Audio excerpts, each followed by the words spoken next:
Hello everybody, and how's it going? In this video we are going to be talking about how to integrate Salesforce with WordPress. So without further ado, let's just dive into the video. So the first step is going to be checking your Salesforce version. So obviously if you have an outdated version, this might have we might have some issue, but yeah, we are going to be simply checking for that. So before we start, let's check that your Salesforce account has API access. Quickly checking this will avoid any issues later on. So API access is only available in the Salesforce plan: Enterprise Edition, Developer Edition, Unlimited Edition, and Performance Edition. So to check your Salesforce additional version, log into your Salesforce now. Your edition will be displayed in the title of your browser tab like this. So let me show you much more clearly. It is going to be displayed something like that. And if you cannot see this edition, there is another way to check. First, if you are in the Lightning experience, click on the profile icon and then click switch to Salesforce Classic. You can see that in here, switch to Salesforce Classic.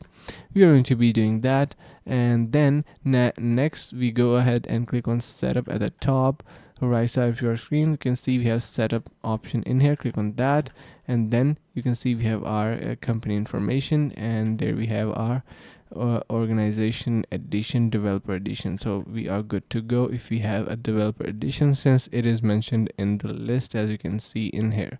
All right, so once we confirm that, we need to install WP form plugin onto our WordPress. So simply head over to your add-on section, then click on install add-on, and then we are going to be switching to our Salesforce Classic again.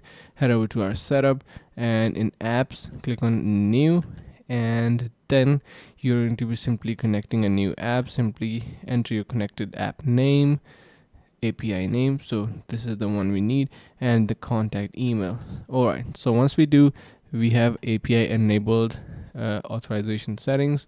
So click on enable authorization setting, and once you do, head over to your settings in your WordPress and click on integrations. All right, you can see we have now Salesforce ready to go, and we are going to be having this option to create a new account, and we are going to be copying its URL. And yeah, once we do that, you can see that the step 5 says connect WordPress to Salesforce. Now we are going to be obviously connecting our WordPress with Salesforce, and that is using API. So and simply enter your API from your WordPress into Salesforce, these fields, and once you do, click on allow on your WordPress, and once you do, you have Salesforce integration account successfully added. And that's pretty much it for our tutorial. I really hope you found this one helpful. If you did so, make sure to subscribe to our channel, like the video, and subscribe to our channel. So thank you so much for watching, and see you around the next video.